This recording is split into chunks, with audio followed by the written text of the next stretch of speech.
ದೇವರು ಕಾರ್ಯಗತ. ಯಾಕಂತೇಳಿದ್ರೆ ನಮ್ಮ ಎಲ್ಲ ಸಮಯಗಳಲ್ಲಿ ಆತ ನಮ್ಮ ಸಂಗಡ ಇದ್ದುಕೊಂಡು ನಮ್ಮ ನಡೆಸುವಂತ ಇದಕ್ಕಿಂತ ಶ್ರೇಷ್ಠವಾಗಿ ಒಂದು ದೇವರು ಬೇರೆಯಲ್ಲಿಯೂ ಇಲ್ಲ. ನಾವು ದೇವರ ನಾಮದಲ್ಲಿ ಈ ವರ್ಷದಲ್ಲಿ ಅನೇಕ ಅದ್ಭುತಗಳನ್ನ ದೇವರು ನಮಗೋಸ್ಕರ ಮಾಡಲಿಕ್ಕೆ ಆತನ ಚಿತ್ತವಿದೆ. ಅದೇ ಪ್ರಕಾರವಾಗಿ ಯಾರ್ಯಾರು ಆತನ ಬಳಿಯಲ್ಲಿ ಆತನ ಮುಖವನ್ನು ಬಯಸ್ತಾರೋ, ಆತನ ದರ್ಶನವನ್ನು ಬಯಸ್ತಾರೋ, ಆತನ ಅವರವರ ಕುಟುಂಬದಲ್ಲಿ ನೆಲೆಸಬೇಕೆಂಬುದಾಗಿ ಪ್ರಯಾಸ ಪಡ್ತಾರೋ ಪ್ರತಿಯೊಬ್ಬರ ಜೀವಿತದಲ್ಲಿ ಅದ್ಭುತಗಳು ಕಾದಿದೆ. ನಾನು ಸತ್ಯದಲ್ಲಿ ಒಂದು 2 ವಾಕ್ಯಗಳನ್ನು ಹೇಳ್ತೇನೆ. ಮೊದಲಾಗಿ ಹೋಗೋಣ. 119 ಕೀರ್ತನೆ 17-18. ನಿನ್ನ ಸೇವಕನಾದ ನನ್ನ ಮೇಲೆ ದಯವಿಡು, ಆಗ ಜೀವದಿಂದಿದ್ದು ನಿನ್ನ ವಾಕ್ಯವನ್ನು ಕೈಕೊಳ್ಳುವೆನು. ನನ್ನ ಕಣ್ಣು ತೆರೆ, ಆಗ ನಿನ್ನ ಧರ್ಮಶಾಸ್ತ್ರದ ಅದ್ಭುತಗಳನ್ನು ಕಂಡುಕೊಳ್ಳುವೆನು. ಹಲ್ಲೆಲೂಯಾ. తెలుగు చదువు. నీ సేవకుడైన నేను బ్రతుకునట్లు నా ఎడల నీ కృప దయారసము చూపుము. ఈ దయారసము చూపుము. నీ వాక్యమును బట్టి నేను నడుచుకొందును. నేను నీ ధర్మశాస్త్రమునందు ఆశ్చర్యకరమైన సంగతులను చూచినట్లు నా కనులను తెరువుము. Price the lord.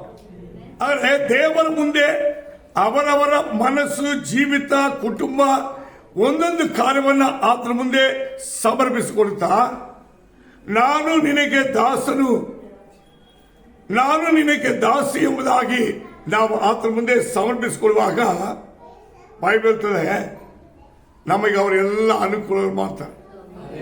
ನಿನ್ನ ಸತ್ಯವೇದದಲ್ಲಿ ಇರುವಂತ ವಾಕ್ಯಗಳಲ್ಲಿ ಇರುವಂತ ಅದ್ಭುತಗಳನ್ನ ನಾನು ನೋಡುವುದಕ್ಕೆ ನನ್ನ ಕಣ್ಣುಗಳನ್ನು ತೆರೆ. ಯಾರ್ಯಾರು ಈ 2 ವಾಕ್ಯಗಳಂತೆ ಈ ದಿನಗಳಲ್ಲಿ ತಮ್ಮ ಕುಟುಂಬಗಳನ್ನ, ತಮ್ಮ ಜೀವಿತವನ್ನ, ತಮ್ಮ ಪ್ರತಿಯೊಂದು ಕಾರ್ಯಗಳನ್ನ ದೇವರ ಮುಂದೆ ಸಮರ್ಪಿಸ್ತಾರೋ ದೇವರು ಅದ್ಭುತಗಳನ್ನ ಮಾಡುವರಾಗಿರ್ತಾರೆ. ಒಂದು ವಾಕ್ಯ ಕೂಡ ಓದ್ಬಿಡೋಣ. ಅದೇ ಕೀರ್ತನ ಭಾಗದಲ್ಲಿ 6ನೇ ವಾಕ್ಯ. ಹೀಗೆ ನಿನ್ನ ಆಜ್ಞೆಗಳನ್ನೆಲ್ಲ ಲಕ್ಷಿಸುವವನಾದರೆ ಆಶಾಭಂಗಪಡೆನು. ಹಲ್ಲೆಲೂಯಾ. ನಾನು ನಿನ್ನ ಆಜ್ಞೆಗಳನ್ನು ಲಕ್ಷಿಸಬೇಕು. ಅಂದರೆ ನಿನ್ನ ಆಜ್ಞೆಗಳ ಮೇಲೆ ನಾನೇನ್ ಮಾಡಬೇಕು? ನನ್ನ ಕಣ್ಣು, ನನ್ನ ದೃಷ್ಟಿ, ನನ್ನ ಮನಸ್ಸಲ್ಲಿ ಇರಬೇಕು. ಹಾಗಿದ್ದರೆ ನಾನು ಆಶಾಭಂಗ ಪಡುವುದಿಲ್ಲ, ನನ್ನ ಮುಖವು ಲಜ್ಜೆಯಿಂದ ಕೆಡುವುದಿಲ್ಲ, ನನಗೆ ವೈಗಳ ಮುಂದೆ ಒಂದು ಅವತಾರವಿರುತ್ತದೆ, ನನ್ನನ್ನು ಕಂಡ ಆತನ ಅದ್ಭುತ ಮಾಡುತ್ತಾನೆ. ಈ ಒಂದು ಪೂರ ಭರವಸೆಯನ್ನ ಈ ಮುಂಜಾನೆ ಸಮಯದಲ್ಲಿ ನಿಮ್ಮ ಹೃದಯಗಳಲ್ಲಿ, ನಿಮ್ಮ ಜೀವಿತದಲ್ಲಿ ಸಮರ್ಪಿಸಿಕೊಡ್ರಿ. ಯಾಕಂದ್ರೆ ನಾನು ನಿನ್ನ ಆಜ್ಞೆಗಳನ್ನು ಲಕ್ಷಿಸುವನಾದರೆ ಆಶಾಭಂಗ ಪಡುವುದಿಲ್ಲ. ನಾವು ತುಂಬಾ ಸಮಯಗಳಲ್ಲಿ ನಮಗೆ ಶೋಧನೆಗಳು, ಕಷ್ಟಗಳು, ಹೋರಾಟಗಳು ಬಂದರೆ ನಮಗೆ ಫಸ್ಟ್ ಕಾಣುವುದು ದೇವರ ವಾಕ್ಯ ಅಲ್ಲ, ಮನುಷ್ಯರು ಅಥವಾ ಈ ಪ್ರಪಂಚದ ಸಹಾಯಕ್ಕಿರುವಂಥ ವ್ಯಕ್ತಿಗಳು, ಸಹಾಯವು. ಇನ್ನು ಹೇಳೋದಾದ್ರೆ ನಮಗೆ ಯಾರಿಂದ ಯಾವ ರೀತಿಯಲ್ಲಿ ನಾವು ಇದನ್ನ ಸಾಧಿಸಬಹುದು ಎಂಬುದಾಗಿ ಅನುಭವ ಅನೇಕರ ಜೀವಿತದಲ್ಲಿ ಕಷ್ಟಗಳಿಗೆ ಪೂರ್ವವಾಗಿರುವ ಬಿಡುಗಡೆ ಆಶೀರ್ವಾದ ಹೊಂದೋದಕ್ಕೆ ಅಸಾಧ್ಯವಾಗಿರುವ ಪರಿಸ್ಥಿತಿ ಆಗಿದೆ. ದೇವರು ಹೇಳ್ತಾರೆ, ನೀವು ನನ್ನ ಆಜ್ಞೆಗಳನ್ನು ಲಕ್ಷಿಸಿ ನೋಡ್ರಿ. ನಿಮ್ಮ ಮುಖವು ಲಜ್ಜೆಯಿಂದ ಕೆಡುವುದಿಲ್ಲ, ನಿಮ್ಮನ್ನು ಆಶಾಭಂಗ ಪಡುವುದಕ್ಕೆ ಬಿಡೇನು. ನಾನು ನಿಮ್ಮನ್ನು ಕೈ ಬಿಡುವುದಿಲ್ಲ, ನಿಮ್ಮನ್ನು ತೊರೆಯುವುದಿಲ್ಲ. ನಾವು ಯಾವಾಗಲೂ ದೇವರ ಆಜ್ಞೆಗಳು ಏನ್ ಮಾಡಬೇಕು? ಈಗ ಲಕ್ಷ್ಯ ಬಿಡಬೇಕು. ಸೆಕೆಂಡ್, ದೇವರ ವಾಕ್ಯಗಳು ಅಧಿಸ್ಥ ನೋಡುವುದಕ್ಕೆ ನಮ್ಮ ಕಣ್ಣುಗಳನ್ನ ತೆರೆಯಬೇಕು. ಈ ಬೈಬಲಲ್ಲಿ ದೇವರ ಆಜ್ಞೆಗಳನ್ನ ಕರೆಕ್ಟಾಗಿ ನೋಡಿ ನಡೆಯುವವರಿಗೆ ದೇವರು ಮಾಡುವ ಅದ್ಭುತಗಳನ್ನ ಬೈಬಲಲ್ಲಿ ಅನೇಕ ವಿಷಯಗಳು ಗುರುತಿಸಲ್ಪಟ್ಟಿದೆ. ಮೊದಲಾಗಿ ಹೋದ್ರ ಎಫೆಸ ಬರೆದ ಪತ್ರಿಕೆ 1ನೇ ಅಧ್ಯಾಯ 19ನೇ ವಾಕ್ಯದಲ್ಲಿ ಅಪೊಸ್ತಲನಾದ ಪೌಲ ಹೇಳ್ತಾನೆ. ಏನಂತ ಹೇಳ್ತಾನೆ ಗೊತ್ತಾ? ದೇವರೇ, ಕ್ರಿಸ್ತನ ಮೇಲಿಟ್ಟ ವಿಶ್ವಾಸದಲ್ಲಿ ಯೇಸು ಕ್ರಿಸ್ತನ ಮೂಲಕವಾಗಿ ಬರುವಂತ ಮಹಿಮೆಯುಳ್ಳ ಕಾರ್ಯಗಳು, ಆತನ ಪರಾಕ್ರಮವಾಗಿರುವಂತ ಮಹತ್ವದ ಕಾರ್ಯಗಳನ್ನ ಕಾಣುವುದಕ್ಕೆ ಬೇಕಾಗಿರುವಂತಹ ಮನೋನೇತ್ರಗಳು ತೆರೆಯಲ್ಪಡೋದಕ್ಕೆ ನೀನು ಸಹಾಯ ಮಾಡು. ಅಲ್ಲೇಲೂಯಾ. ಅಲ್ಲಿ ಅಪೊಸ್ತಲನಾಗಿರುವ ಪೌಲನು ಒಂದು ಪ್ರಾರ್ಥನೆ ಮಾಡ್ತಾನೆ. 1 ಕೊರಿಂಥ ಬರೆದ ಪತ್ರಿಕೆ 2ನೇ ಅಧ್ಯಾಯ 9ನೇ ವಾಕ್ಯ ಯಾರು ಓದಿ. 1 ಕೊರಿಂಥ ಬರೆದ ಪತ್ರಿಕೆ 2ನೇ ಅಧ್ಯಾಯ 9ನೇ ವಾಕ್ಯ. ನೋಡಿ, ಬರೆದಿರುವ ಪ್ರಕಾರವಾಗಿ ದೇವರು ತನ್ನನ್ನು ಪ್ರೀತಿಸುವವರ ಹಿತಕ್ಕಾಗಿ ಹಲ್ಲೆಲೂಯಾ ಸಿದ್ಧ ಮಾಡಿ ಇರುವಂತ ಎಲ್ಲವನ್ನು ಕಣ್ಣು ಕಾಣಲಿಲ್ಲ, ಕಿವಿ ಕೇಳಿದ. ಅರೆ ಯಾರಿಗಾಗಿದು ಓದಿತ್ರಿ? ಗಮನಿಸಿ, ಇದು ತನ್ನ ಕಣ್ಣುಗಳನ್ನ ದೇವರೇ ನಾನು ನಿನ್ನ ವಾಕ್ಯದಲ್ಲಿ ಸತ್ಯದಲ್ಲಿರುವಂತ ಮಹತ್ವದ ಕಾರ್ಯಗಳು ನೋಡು ಎಂಬುದಾಗಿ ಯಾರು ತನ್ನ ಕಣ್ಣುಗಳು ತೆರೆಯಲ್ಪಡೋದಕ್ಕೆ, ದೇವರೇ ನನ್ನ ಆತ್ಮೀಯ ಕಣ್ಣುಗಳು ತೆರೆಯಲ್ಪಟ್ಟು ನೀನು ನನಗೆ ಸಹಾಯ ಮಾಡುವಂತ ಮಹತ್ವದ ಕಾರ್ಯ ನೋಡುವುದಕ್ಕೆ ನೀನು ನನಗೆ ಸಹಾಯ ಮಾಡು ಎಂಬುದಾಗಿ ಯಾರು ಬೇಡುತ್ತಾರೋ, ಯಾರು ಆತನ ಆಜ್ಞೆಗಳನ್ನು ಕೈಕೊಂಡು ನಡೆಯುತ್ತಾರೋ, ಯಾರು ಕರ್ತನ ಆಜ್ಞೆ ಮೇಲೆ ತನ್ನ ದೃಷ್ಟಿ ಇಟ್ಟಿರ್ತಾರೋ ಅವರಿಗೆ ಏನಂತ ಹೇಳ್ತದೆ ಓದಿ. ಬರೆದಿರುವ ಪ್ರಕಾರವಾಗಿ ಸುಮ್ಮನೆ ಇರಿ, ಅರಿಕೆ ಮಾಡು, ಸ್ತೋತ್ರ ಮಾಡು, ಹಂಗ್ ಬಂದ್ಬಿಡುತ್ತೆ, ಹಿಂಗ್ ಬಂದ್ಬಿಡುತ್ತೆ ಎಂಬುದಾಗಿ ಹೇಳ್ತಾರೆ ನೋಡಿ. ಹಾಗೆಲ್ಲ ಬರೆದಿರುವ ಪ್ರಕಾರವಾಗಿ ನಡಿಬೇಕು, ಬರೆದಿರುವ ಪ್ರಕಾರವಾಗಿ ದೃಷ್ಟಿ ಇರಬೇಕು, ಬರೆದಿರುವ ಪ್ರಕಾರವಾಗಿ ಆತನ ಆಜ್ಞೆಗಳನ್ನ ಕೈಕೊಂಡು ನಡೆಯುವಾಗ ಆಶಾಭಂಗ ಪಡುವುದಿಲ್ಲ ಎಂಬುದಾಗಿ ಜೀವಿಸಬೇಕು. ಹಾಗಿದ್ರೆ ಬರೆದಿರುವ ಪ್ರಕಾರವಾಗಿ ಓದೋಣ. ದೇವರು ತನ್ನನ್ನು ಪ್ರೀತಿಸುವವರ ಹಿತಕ್ಕಾಗಿ, ಅನುಕೂಲಕ್ಕಾಗಿ. ಅವ್ರಿಗೇನ್ ಬಿಡು, ಎಲ್ಲ ಅನುಕೂಲ ಇರುತ್ತೆ ಅಂತ ಹೇಳ್ತಾರೆ ನೋಡಿ. ನೀವು ದೇವರನ್ನ, ದೇವರ ವಾಕ್ಯವನ್ನ ಅನುಸರಿಸಿ ನಡೀರಿ. ನಿಮ್ಮ ಮುಖ, ನಿಮ್ಮ ಆತ್ಮೀಯ ದೃಷ್ಟಿಯನ್ನ ದೇವರ ವಾಕ್ಯದ ಮೇಲೆ ಇಡ್ರಿ. ನಿಮ್ಮ ಜೀವನ ಹೀಗೆ ಮಾರ್ಪಾಟವಾಗುತ್ತೆ. ನಿಮ್ಮ ನೋಡುವ ಕಣ್ಣು ಇರ್ತದೆ. ಅವ್ರಿಗೇನ್ ಬಿಡಪ್ಪ ಈ ರೀತಿಯಾಗಿ ಹೇಳ್ಬೇಕಂದ್ರೆ, ದೇವರು ತನ್ನ ಜನರನ್ನ ಆ ಸ್ಥಾನದಲ್ಲಿ ನಿಲ್ಲಿಸಬೇಕಂದ್ರೆ ದೇವರ ಮೇಲೆ ದೃಷ್ಟಿ ಇಟ್ಟಿರಬೇಕು, ದೇವರ ಆಜ್ಞೆಗಳ ಮೇಲೆ ದೃಷ್ಟಿ ಇರಬೇಕು, ದೇವರ ವಾಕ್ಯದ ಮೇಲೆ ಮನಸ್ಸಿಟ್ಟಿರಬೇಕು. ದೇವರೇ ನನ್ನ ಕಣ್ಣುಗಳು ತೆರೆ ಎಂಬುದಾಗಿ ಪ್ರಾರ್ಥನೆ ಮಾಡಬೇಕು. ಈ ಜೀವನ ಯಾರಿಗಿರ್ತದೋ ಅವರಿಗೆ ಏನಿರ್ತದೆ?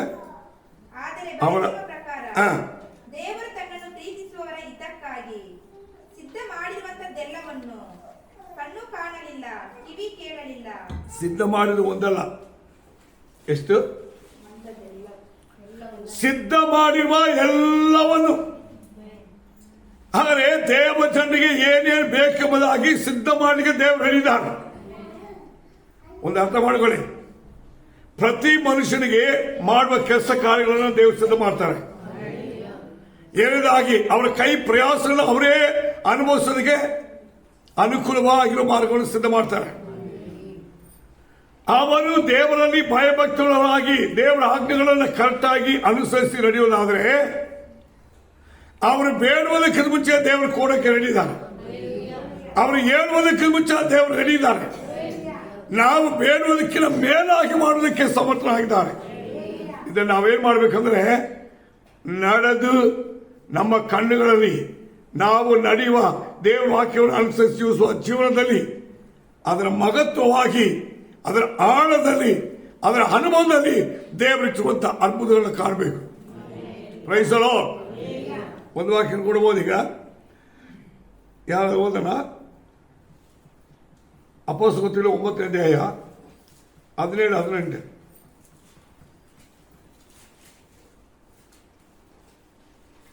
ಆಗ ಅನನೀಯನು ಹೊರಟು ಆ ಮನೆಯೊಳಗೆ ಹೋಗಿ ಅವನ ಮೇಲೆ ತನ್ನ ಕೈಗಳನ್ನಿಟ್ಟು, ಸಹೋದರನಾದ ಸೌಲನೇ, ನೀನು ಬಂದ ದಾರಿಯಲ್ಲಿ ನಿನಗೆ ಕಾಣಿಸಿಕೊಂಡ ಕರ್ತನಾದ ಯೇಸು ನಿನಗೆ ಕಣ್ಣು ಕಾಣುವಂತೆಯೂ ನೀನು ಪವಿತ್ರಾತ್ಮ ಭರಿತನಾಗುವಂತೆಯೂ ನನ್ನನ್ನು ನಿನ್ನ ಬಳಿಗೆ ಕಳುಹಿಸಿದ್ದಾರೆ. ಈಗ ದೇವರು ಒಬ್ಬ ವ್ಯಕ್ತಿಯನ್ನ ಕಣ್ಣುಗಳನ್ನು ತೆರೆಯುವುದು ಹೆಂಗೆ?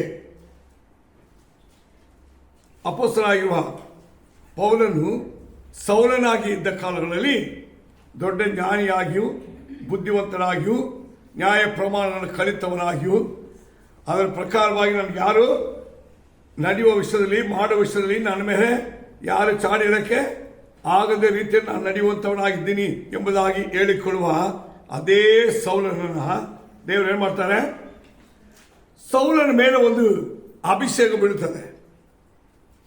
ಸೌಲನ ಮೇಲೆ ಒಂದು ಅದ್ಭುತವಾಗಿರುವ ದೇವರ ಪ್ರಸನ್ನತೆ ಅವನ ಮೇಲೆ ಬೀಳ್ತದೆ, ಒಂದು ಬೆಳಕು.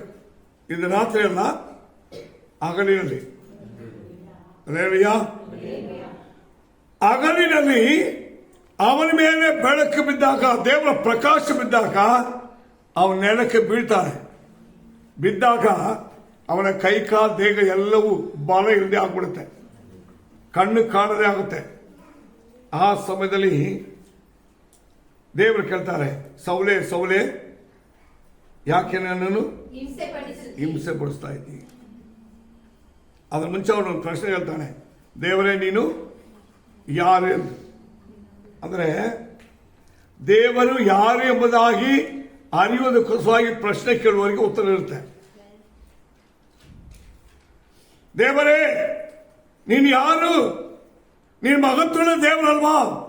ಅದ್ಭುತಗಳು ಮಾಡುವ ದೇವರಲ್ವಾ? ಭೂಮಿಯ ಮೇಲೆ ಆಕಾಶದಲ್ಲಿಯೂ ಸಕಲ ಸೃಷ್ಟಿ ಮಾಡಿದ ದೇವರಲ್ವಾ? ಈ ಅನುಭವಕ್ಕೆ ಅವರು ಯಾರು ಎಂಬುದಾಗಿ ಒಂದು ಸಾರಿ ಯೋಚನೆ ಮಾಡಬೇಕು. ಎಲಿಸಾ ಒಂದು ಸಾರಿ ಹೇಳ್ತಾನೆ, ಆ ಎಲಿಯನ ದೇವರಲ್ಲಿ, ಆ ದೇವರಲ್ಲಿ, ಆ ದೇವರಲ್ಲಿ, ಅದೇ ದೇವರ ಶಿಷ್ಯನ ಜೊತೆಯಲ್ಲಿ 10 ವರ್ಷ ಇದ್ದವನು ಈಗ 10 ವರ್ಷ ಆದ್ಮೇಲೆ ಹೇಳ್ತಾನೆ, ಆ ದೇವರು ಎಲ್ಲಿ? ನಾವು ತುಂಬಾ ಸಮಯಗಳಲ್ಲಿ ದೇವರೇ ನಾನು ನಿನಗೆ ಮಗನಾಗಿ ಮಗಳಾಗಿ, ನಾನು ನಿನಗೆ ದಾಸನಾಗಿ ದಾಸಿಯಾಗಿ ನಿನ್ನ ಆಜ್ಞೆಗಳನ್ನು ಕೈಕೊಂಡು ನಡೀತಿಲ್ಲ, ಹಾಗಾದ್ರೆ ನನಗೋಸ್ಕರ ಮಾಡುವ ಅದ್ಭುತ ಮಾಡುವ ದೇವರೇ ನೀನು ಎಲ್ಲಿದ್ದೀರಿ? ನೀನು ಎಲ್ಲಿದ್ದೀದೇವ? ಹೆಂಗ್ ಕೇಳ್ಬೇಕು ಗೊತ್ತಾ? ನಡೆದು ಕೇಳ್ಬೇಕು. ಅದೇ ರಯ್ಯ, ಇವನು ನಡೆಯೋದೇ ಕೇಳ್ದ. ಏನಂತ? ದೇವರೇ ಒಡೆಯನೇ ನೀನು ಯಾರು ಅಂತ ಕೇಳ್ದ. ಯಾಕಂದ್ರೆ ಅವನಿಗೆ ಗೊತ್ತಾಗಿಲ್ಲ. ಆಮೇಲೆ ಅವ್ರಿಗೊಂದು ಉತ್ತರ ಕೊಡ್ತಾರೆ, ನೀನು ಹಿಂಸಪಡಿಸುವ ಯೇಸು ನಾನೇ. ದೇವರ ವಾಕ್ಯವನ್ನ ಮೀರಿ ನಡೆಯುವಾಗ, ದೇವರ ವಾಕ್ಯಕ್ಕೆ ಅವಿದ್ಯರಾಗುವಾಗ, ದೇವರ ವಾಕ್ಯಕ್ಕೆ ವಿರುದ್ಧವಾಗಿ ನಾವು ಯೋಚಿಸಿ ನಡೆಯುವಾಗ ನಾವು ಯೇಸುವನ್ನು ಹಿಂಸೆಪಡಿಸೋರಾಗ್ತೀವಿ. ಆವಾಗ ನಮಗೆ ದೇವರು ಯಾರೆಂಬುದಾಗಿ ಅರ್ಥಕ್ಕೆ ಗೊತ್ತಾಗಲ್ಲ. ನಾವು ಪ್ರಶ್ನೆ ಕೇಳ್ತೀವಿ, ದೇವ್ರ ಉತ್ತರ ಕೊಡಲ್ಲ. ಇಲ್ಲಿ ಸೌಲನಿಗೆ ನೀನು ಹಿಂಸೆಪಡಿಸುವ ಯೇಸು ನಾನೇ ಅಂದರು. ಅದಕ್ಕೆ ಅವನೇನು ಹೇಳ್ತಾನೆ?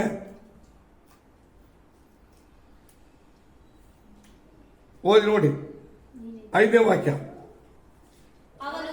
ಅದಕ್ಕೆ ಅವನು ನೀನಾರು ಎಂದು ಕೇಳಿದ್ದಕ್ಕೆ ಕರ್ತರು ನೀನು ಹಿಂಸೆ ಪಡಿಸುವ ಯೇಸುವೇ ನಾನು. ಆಮೇಲೆ ನೀನೆದ್ದು ಊರೊಳಕ್ಕೆ ಹೋಗು.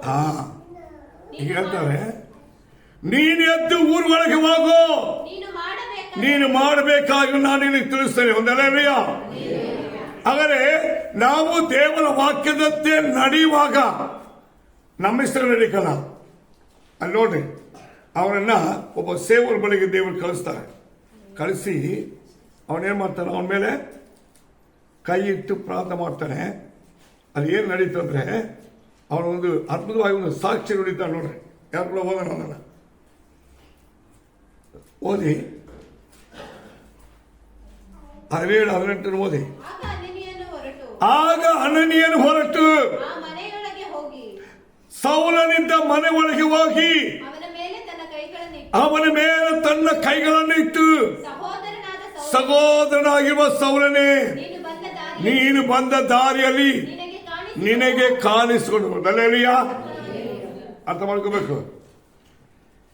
ಅವನ ನೆಲಕ್ಕೆ ಬಿದ್ದಾಗ ಏಸು ಬರ್ತಾರೆ, ಅಲ್ಲಿ ಮಾತಾಡ್ತಾರೆ, ಅದರ ಶಬ್ದ ಮಾತ್ರಗಳು ಕೇಳುತ್ತೆ ಅಷ್ಟೇ. ಇಲ್ಲಿ ದೇವರ ಸೇವಕರು ಹೇಳ್ತಾನೆ, ದೇವ್ ನಿನ್ನ ಹತ್ರ ಬಂದು ಮಾತಾಡಿದ್ರು, ನಿನಗೆ ಕಾಣಿಸ್ಕೊಂಡ್ರಲ್ಲ, ಅವರು ನನಗೆ ಇಲ್ಲಿ ಹೋಗಿ ನೀನ್ ಪ್ರಾರ್ಥನೆ ಮಾಡುವುದನ್ನ, ನಿನಗೆ ಆಗಿರುವ ಸ್ಥಿತಿಯನ್ನು ನನಗೆ ತಿಳಿಸಿದ್ರು. ಈಗ ನಾನು ನಿನ್ನ ಮೇಲೆ ಕೈ ಇಟ್ಟು ಪ್ರಾರ್ಥನೆ ಮಾಡುವಾಗ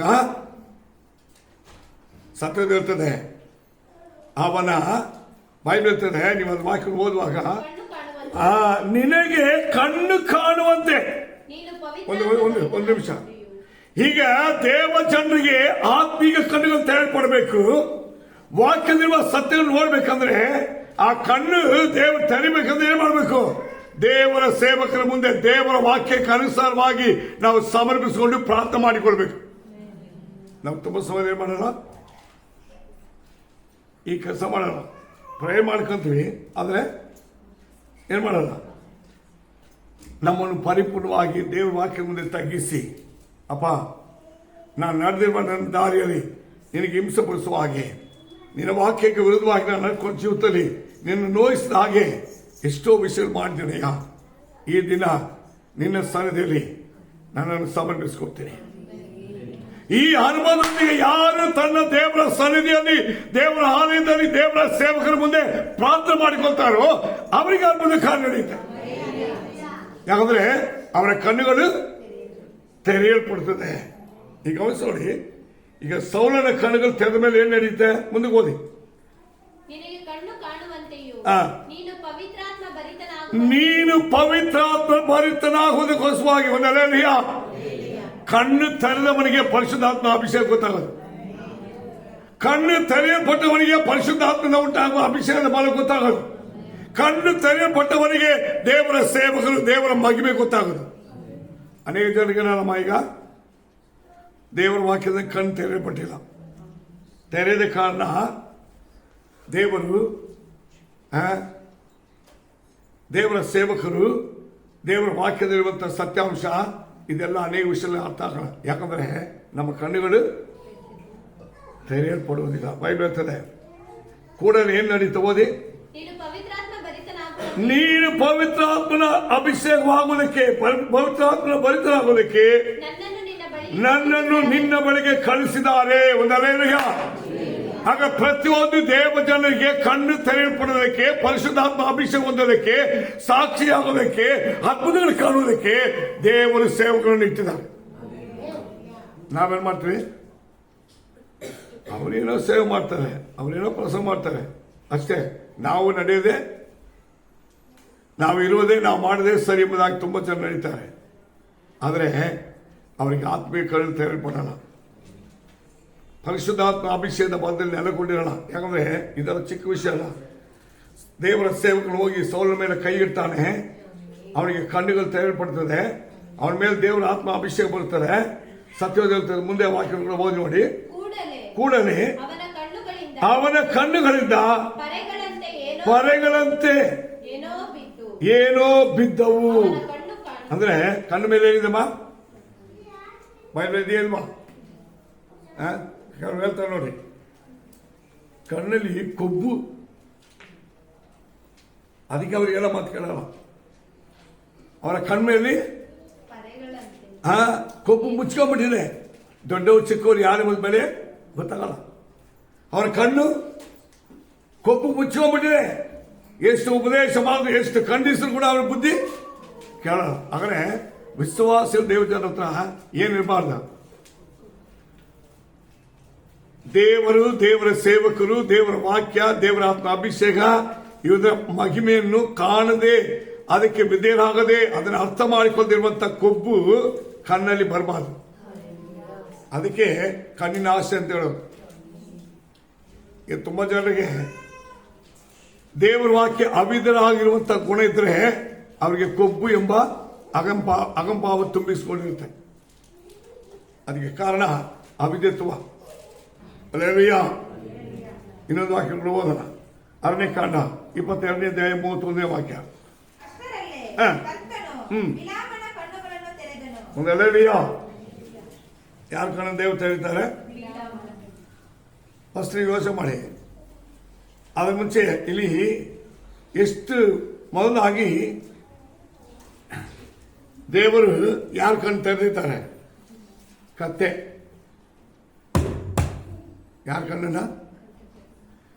ದೂದನ್ನು ಕತ್ತಿ ಹಿಡ್ಕೊಂಡು ಮುಂದೆ ಇರುವುದನ್ನ, ದಾರಿಯಲ್ಲಿ ಇರುವುದನ್ನ ಕತ್ತೆ ಕಂಡು 3 ಸಾರಿ ಏನ್ ಮಾಡ್ತೆ? ಗಮನಿಸಿ, 3 ಸಾರಿ ಕತ್ತೆ ಕಣ್ಣುಗಳು ದೇವರು ತೆರೀತಾರೆ.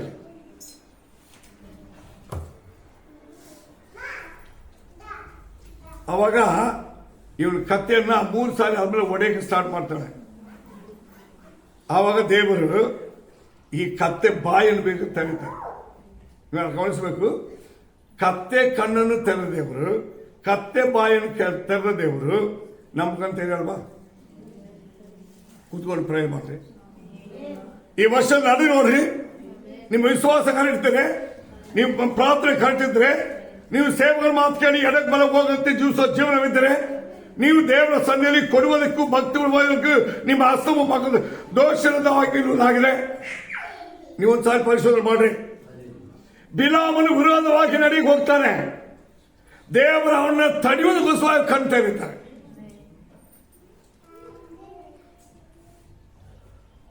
ಅವನಿಗೆ ಬುದ್ಧಿ ಕಲಿಸೋದಕ್ಕೋಸ್ಕರವಾಗಿ ಕತ್ತೆ ಬಾಯನ್ನು ತೆರೀತಾರೆ. ನಾವು ತುಂಬಾ ಸಮಯದಲ್ಲಿ ದೇವರ ವಾಕ್ಯವನ್ನು ನೇರವಾಗಿ ಬುದ್ಧಿ ಕಲಿದ್ರೆ ಇಷ್ಟು ಪ್ರಶ್ನೆ ಬರಲ್ಲ. ಈಗ ನೋಡಿ, ಈ ಬಿಲಾಮನಿಗೆ ಏನು ಆಸೆ? ಹಣದ ಮೇಲೆ ಆಸೆ. ಜನರು ಅವರನ್ನು ಗೌರವಿಸಿ ಅವನ ದೊಡ್ಡವನೆಂಬುದಾಗಿ ಗುರುತಿಸಬೇಕು, ಅದಕ್ಕೆ ಆಸೆ. 2 ಆಸೆ ಅವನಿಗೆ. ಒಂದು ಸ್ಥಾನಮಾನಗಳು, 2ನೇದು ಹಣ, ಐಶ್ವರ್ಯ. ಇವತ್ತು ಬಹು ಜನರು ಹಿಂಗೆ ಇರೋದು. ದೇವ್ರ ಮಾತು ಕೇಳೋಣ, ದೇವ್ರ ಸೇವಕರ ಮಾತು ಕೇಳೋಣ, ಸಭೆಗೆ ಉಪದೇಶ ಪ್ರಕಾರ ನಡೆದ್ರೆ ಅಂತವರೆಲ್ಲ ಪೂರ್ತಿ ಯಾರ ಕಡೆಗೆ ಹೋಗ್ತಾರೆ? ಬರಬೇಕಾದ ಆಂಟಿ ಕೆಸರ ಕೈಲಿ ಹೋಗ್ತಾರೆ. ಆವಾಗ ಕೂಗಿ ಮೊರೆ ಇಟ್ಟರು, ಪ್ರಾರ್ಥನೆ ಮಾಡ್ತಾನು, ಸಾಯಕ್ಕೆ ಹೋದನು, ಈ ಭೂಮಿಯಲ್ಲಿ ಏನು ನಡೆಯಲ್ಲ. ಎಂತ ಹಿಂಸೆ ಗೊತ್ತಾ? ಅದಕ್ಕೆ ಸತ್ಯವಾದ ಹೇಳ್ತದೆ, ದೇವರು ನಮಗೆ ಕೊಟ್ಟ ಕಾಲದಲ್ಲಿ ನಮ್ಮ ಕಣ್ಣುಗಳು ತೆರೆಯುವುದಕ್ಕೆ. ದೇವರೇ, ನಿನ್ನ ಧರ್ಮಶಾಸ್ತ್ರ ಅಲ್ವಾ ಅದ್ಭುತಗಳು ನೋಡುವುದಕ್ಕೆ ನನ್ನ ಕಣ್ಣು ತೆರೆ ರಾಜ. ನಾನು ನಿನ್ನ ವಾಕ್ಯವನ್ನು ಅನುಸರಿಸಿ ನಡಿಬೇಕು, ನಾನು ನಡೆದು ಬದುಕಬೇಕು. ದೇವರೇ, ಈ ಭೂಮಿಯಲ್ಲಿ ಬದುಕೋದಕ್ಕೆ ಆಸೆ ತಾನೆ, ಭೂಮಿಯಲ್ಲಿ ಅದೆಲ್ಲ ಬೇಕಂತ ಆಸ್ತಾನೆ. ಅದರ ಒಂದು ಕೆಲಸ ಮಾಡಿ, ದೇವರು ನಿಮ್ಮ ಕಣ್ಣುಗಳು ತೆರೆಯೋದಕ್ಕೆ ಪ್ರಯತ್ನ ಮಾಡ್ರಿ. ದೇವರು ನಿಮ್ಮನ್ನು ಆಶೀರ್ವದಿಸಲು ಪ್ರಯತ್ನ ಮಾಡ್ರಿ. ನೀವು ದೇವರ ವಾಕ್ಯ ನಡೆಯೋದಕ್ಕೆ ನೀವು ಪ್ರಯಾಸ ಮಾಡ್ರಿ. ಎಡಕ್ಕೆ ಬಲಕ್ಕೆ ಹೋಗದಂತೆ ದೇವರ ವಾಕ್ಯದಂತೆ ನಿಮ್ಮನ್ನು ನಡೆಯೋದಕ್ಕೆ ಸಮರ್ಪಿಸ್ರಿ. ದೇವರು ಎಲ್ಲವೂ ಮಾಡಕ್ಕೆ ರೆಡಿ ಇದ್ದಾರೆ. ನೋಡಿ, 28ನೇ ವಾಕ್ಯ ತಿರುಗೋದಿ. ಅರಣ್ಯಕಾಂಡ 22:28. ಆಗ ಕರ್ತನು ಆ ಕತ್ತೆಗೆ ಮಾತಾಡುವ ಶಕ್ತಿಯನ್ನು ಕೊಡಲಾಗಿ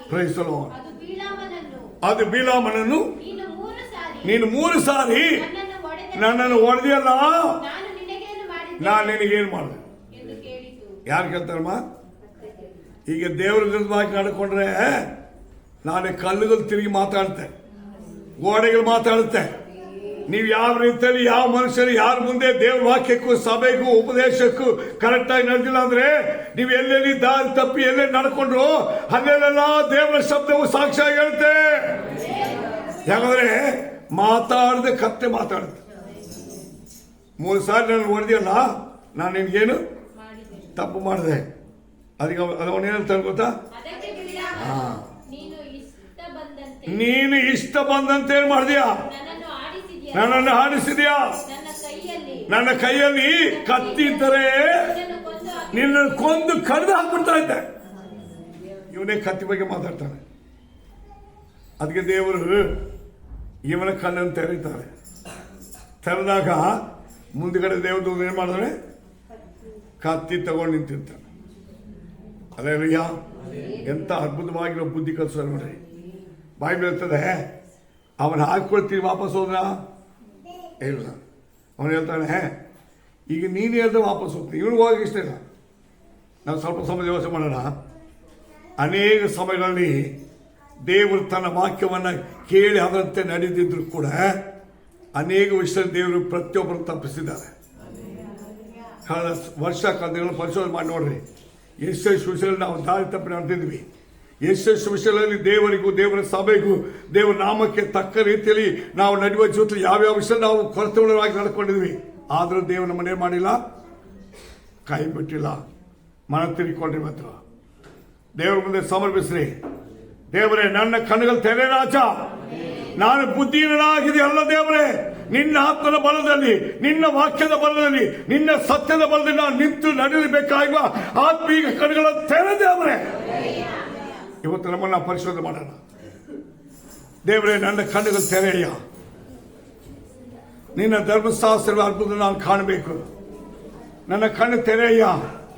ನನ್ನ ಪ್ರಾರ್ಥನೆ, ನನ್ನ ವಿಶ್ವಾಸ, ನನ್ನ ಭಕ್ತಿ, ನನ್ನ ಮಕ್ಕಳು, ನನ್ನ ಕುಟುಂಬಗೋಸ್ಕರವಾಗಿ ನಾನು ಮಾಡುವ ಪ್ರಾರ್ಥನೆ, ನಾನು ದೇವರೇ ನಿನ್ನ ವಾಕ್ಯವಾಗಿರುವ, ನಿನ್ನ ಸೇವೆಗಳಿರುವ ಮಾತನ್ನು ಬಿಟ್ಟು ಎಡಕ್ಕೆ ಬಲಕ್ಕೆ ಹೋಗದಂತಿರುವ ಜೀವನದ ಅನುಭವ ಇವತ್ತು ಎಷ್ಟು ಜನರಲ್ಲಿ ಕ್ರಮದಿಂದಲೂ ಮರ್ಯಾದೆಯಿಂದಲೂ ನಡೆಯುವಂತ ಜನರಾಗಿದೆ ಎಂಬುದಾಗಿ ಪರಿಶೋಧನೆ ಮಾಡ್ರಿ. ದೇವರು ಸಕಲ ಕಾರ್ಯಗಳಿಗೆ ಬಿಡುಗಡೆ ಕೊಡುವುದಕ್ಕೆ ಸಮರ್ಥರಾಗಿರುವ ದೇವರಿದ್ದಾರೆ. ಎಲ್ಲಾ ಕಾರ್ಯಗಳಲ್ಲಿ ನಿಮಗೆ ಅನುಕೂಲವಾಗಿರುವ ಕಾರ್ಯವನ್ನು ಮಾಡೋದಕ್ಕೆ ದೇವರು ರೆಡಿ ಇದ್ದಾರೆ.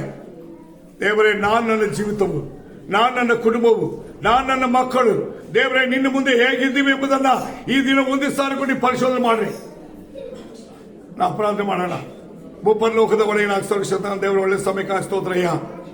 ಯಾರ್ಯಾರು ಕರ್ತನ ವಾಕ್ಯವನ್ನು ಕೇಳಿ ತಮ್ಮನ್ನು ಸಮರ್ಪಿಸಿಕೊಟ್ರು, ತನಗಾಗಿ, ತನ್ನ ಕುಟುಂಬಕ್ಕೋಸ್ಕರವಾಗಿ, ತನ್ನ ಮಕ್ಕಳಿಗೋಸ್ಕರವಾಗಿ ಪ್ರತಿಯೊಬ್ಬರು ತಮ್ಮ ಜೀವಿತವನ್ನು ಪರಿಶೋಧನೆ ಮಾಡಿಕೊಂಡು ದೇವರೇ ನಿನ್ನಲ್ಲಿ ಅಪ್ಪ ಮೊರೆಯುವವರಾಗಿ, ನಿನ್ನಲ್ಲಿ ಪ್ರಾರ್ಥಿಸುವವರಾಗಿ, ನೀನಪ್ಪ ಮಾಡುವ ಅದ್ಭುತ ಕಾರ್ಯ ನೋಡೋದಕ್ಕೋಸ್ಕರವಾಗಿ ದೇವರೇ ನನ್ನ ಕಣ್ಣುಗಳು ತೆರೆ ಎಂಬುದಾಗಿ, ನನ್ನ ಮುಂದೆ ದೇವರೇ ಬರುವ ಇಕ್ಕಟ್ಟು ಸಂಘಗಳಲ್ಲಿ ಬಿಡುಗಡೆ ಕೊಡುವ ಮಾರ್ಗ ತೆರೆ ಎಂಬುದಾಗಿ ದೇವರೇ ನನ್ನನ್ನು, ನನ್ನ ಕುಟುಂಬ, ನನ್ನ ಮಕ್ಕಳನ್ನ ಜನರ ಮುಂದೆ, ವೈರಿಗಳ ಮುಂದೆ ನಮ್ಮನ್ನು ಮೇಲೆ ಕೆತ್ತಿ ದೇವರೇ ಒಂದು ಬಿಡುಗಡೆ ಅದ್ಭುತ ಕಾರ್ಯ ಕಾಣುವುದಕ್ಕೆ ದೇವರೇ ನಮ್ಮ ಕಣ್ಣುಗಳು ತೆರೆ ರಾಜ.